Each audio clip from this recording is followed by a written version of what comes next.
Hey, thanks for making it to Veterans Info Tap. I'm glad you made it. Wanted to reach out to you and talk about the April timeline for changes to the rating schedules. I'm going to walk you through it, show you where this information is. I've had several folks ask, where do you find this information? So we're going to go ahead and jump on that now. Please hit the thumbs up, subscribe, share with a friend, all that good stuff. I truly appreciate it. Every thumbs up and every minute watched really does help the channel expand its reach, which is really what we're all about. At the end of the day, it's about sharing information and getting that information out there. I did want to throw on a special thank you for a super comment, super chat to James B. Franklin. James B. Franklin, thank you so very much for that super chat. I really do appreciate your support.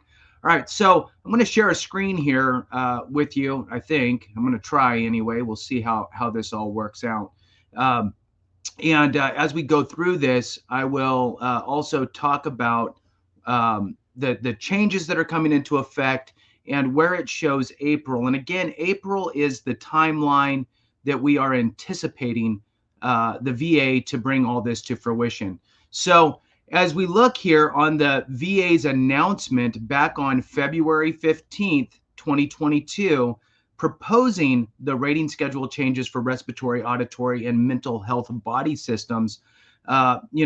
Respiratory has the issues with sleep apnea.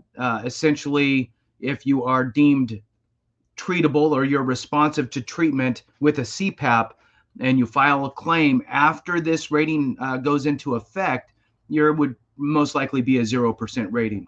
Where if you filed a claim today for sleep apnea, either as a secondary condition or as a primary condition for service connection, you have a CPAP prescribed, you'd be looking at a 50%.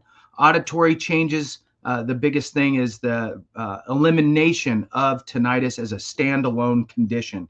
So we're looking to lose that as a standalone condition. They're removing it from the rating schedules as well as the diagnostic code. Mental health disorders, I believe, are going to be positive for folks. I think that there's a way for higher ratings based on the new methodologies in which they will be assigning. And we'll dive into that in a minute. Let's just go into this and show you how we find that April date. So here, it shows you where to find the information, right? So this is the aspects regarding respiratory and auditory issues. Here's mental health. We'll go into the mental health one here. And mental health takes us to this regulations.org, or excuse me, .gov, regulations.gov page. Typically, when you hear folks talking, we're usually looking in Federal Register, but this is where it gives us some updated timelines. Now, it does state clearly that this is a proposed rule and that it is the schedule of ratings for disability mental disorders, and that it was proposed on February 15th, 2022, which was that announcement that we were just reading. Now, as you go through this, it's going to take you all the way through all of the aspects with regard to changing the rating schedule. I'm not going to bore you with this right here. Down at the bottom, though, I did want to just show you something real quick. This is the new rating schedule on how they will determine your rating. If you have heard any videos regarding the new mental health rating schedule, you're going to hear about the 5 domains of impairment, and each one of those domains will be rated in severity. A 0, meaning no issues, all the way through to a 4, meaning total impairment at least 25% of the time. So just something to point out there. In order to get 100% rating, you would need to have a 4 rating in at least one condition, or you would have to have multiple conditions, at least 2 at the 3 level. Now, if we go over here and we click on docket, now there is information on the left-hand side, right? Comments, there was a comment period that was long past, but when this got first placed into Federal Register in February, it gave you a couple months to put in any comments. All right, so now if you click on the actual, where is it, docket right here, the docket hyperlink here in the regulations.gov, it's going to take you to a page that outlines more information. Now, here you're going to see the unified agenda. So docket details, unified agenda, docket documents, and all comments on the docket. Unified agenda here is really what you'd want to click on, and this should give you updated information, which right here you will see final action has been updated to April of 2025. Now, obviously 00 is not a day, so this is simply a placeholder. They kicked it down, about, I don't know, maybe 10 months from its original. Originally, they were anticipating, I want to say maybe June of 2024 as the final date, but they kicked the can down the road to April of 2025. So this is where the number's coming from. Final action, again, for the proposed rule for the schedule of rating disabilities for mental disorders. Now, if we go back to the announcement, there's some important information in here that talks about these changes. And I just wanted to highlight a couple of them really quickly with you. One is, right, well, let's go right here. So on February 15th of 2022, the Veterans Benefits Administration published, actually, the rules in the Federal Register for the ear, nose, throat conditions, and auditory disorders, as well as mental disorders. The 60-day period for comments has obviously passed. Since these are proposed changes, this is an important part. Since these are proposed changes, they will not affect evaluations of any veteran currently receiving compensation for an impacted disability. So if you are already rated for sleep apnea, these changes will not affect evaluations of any veteran currently receiving compensation for an impacted disability. What do they mean by impacted disability? They're talking about the disabilities that are changing the rating criteria. Instead, this is an opportunity for veterans and the public, right, to comment within the next 60 days. That's fine. Some of the proposed changes include modernizing the evaluation criteria for sleep apnea by evaluating it based on the symptoms and the symptoms responsiveness to treatment. If symptoms are fully treated by a CPAP machine or other treatment, a veteran would be rated at 0% and not receive compensation. Remember, sleep apnea can also be a secondary condition, can be a primary condition as well for you. And the idea here is to, in this situation, you would either A, want to file a claim before the changes go into effect, or B, file an intent to file.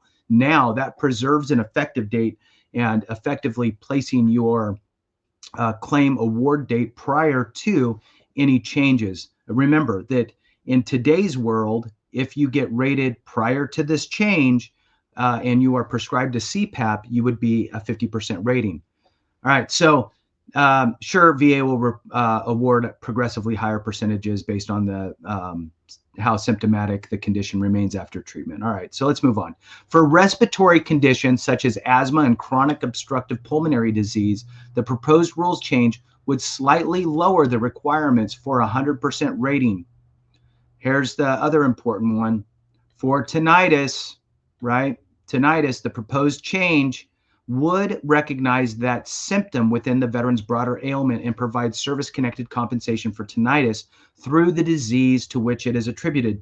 So tinnitus will not be a standalone condition. You cannot be rated for tinnitus by itself after this rating change goes into effect. Now, the one little tiny workaround is if you have non-compensable hearing loss. So a very low but detected hearing loss with tinnitus, they will give you a 10% rating, even though the hearing is a 0. With the tinnitus add-on, they will give you a 10% rating. So there is that as the consolation prize. Otherwise, they're going to be looking for other diseases or conditions in which tinnitus is a symptom. and most likely not give any sort of bump because you have tinnitus. For example, Meniere's disease with or without tinnitus is going to be rated the same. Whatever rating that you qualify for is what it is, whether you have tinnitus or not. Most likely something like TBI will either have tinnitus or not, and your rating probably will not be different. All right, moving on. This is the good one. This is the one that I feel will work out well for folks. The proposed rule for mental health conditions would increase the minimum disability rating from 0 to 10%. So they're getting rid of the 0, starting off at 10 for the rating schedule. And the rule would get rid of the dated part of the rating schedule that prevents a veteran from getting 100% rating for a mental health condition if they're able to work. So they're removing the criteria for social and occupational impairment at the 100% rating. Again, they're going to be diving into 5 different domains, and these domains will be rated the 0 through 4 level. So here it talks about that a little bit. So I just kind of skipped down here for you. Rather than assigning an evaluation based on the number and type of symptoms present, these changes would evaluate mental disorders based on how impactful the disability is across 5 domains of impairment: cognition, interpersonal interactions and relationships, task completion, life activities, and navigating environments, and then self-care. All right, so I'm going to dive into that a little bit more here in a second. Just kind of off the top of my head, but this is important here to just reiterate. There will be no change to any veteran's current rating based on these proposed changes. When the proposed changes are finalized, which they're anticipating April of 2025, veterans who currently receive compensation for service-connected condition can apply for increased compensation. Can apply. It doesn't mean that the VA is going to figure it out for you. You need to get the proper evidence put together and supplied. Now, it says here, even if a veteran's symptoms are no longer warrant the current evaluation they have based on the finalized changes, no reductions shall be made unless an improvement in the veteran's disability is shown to have occurred based on the last schedule. This one's important. The last schedule used to assign their evaluation. What they're saying is if you have sleep apnea and you're prescribed a CPAP and it works great and your life is fine, the rating schedule changes unless you show improvement based on your last rating schedule, which means you would no longer need a CPAP. That's the only way that they could potentially reduce you. And then you have all the other provisions and protections that fall out there as well. The 20-year would be the biggest protection, or being permanent and total would be another huge protection. The 5-year rule makes it more difficult for the VA to reduce. They would need overwhelming evidence showing that you are in a much better position. So let's talk really quickly about the rating schedule changes for mental health. Mental health, again, has those 5 domains. If you are able to prove with evidence that you have a level 4 impairment in one of the 5 domains, you would be 100% rated. If you are able to prove that you have 2 level 3 impairment in 2 of the 5 domains, you are 100% rated. Now, you can start working with your provider now to document that information and get it all in medical records so you can provide that evidence. You could have a provider work up a DBQ for you, start putting that stuff together, getting ready for this change. Starting that process now is probably good. Have the conversation with your provider about the 5 domains, the levels of impairment, 0 through 4 rating schedule, a 4 meaning totally incapacitated at least 25% of the time. So it's not 100% of the time, it's 25% of the time. So that's an important aspect. So having those conversations, working with your provider so you could start documenting this That way, when the rating change does go into effect, you can put in for that increase. One last thing, if for some reason your provider can't or doesn't provide DBQs or the type of evidence that you're looking for, you can always reach out to AME. Their information will be in the description and in the comments. AME is American Medical Experts. They're board certified, solid medical group that assists veterans with providing them evidence for their disability claims. So with that, thanks so much for watching. I really appreciate you. Have a great one. And remember, if we don't take care of each other, something went wrong.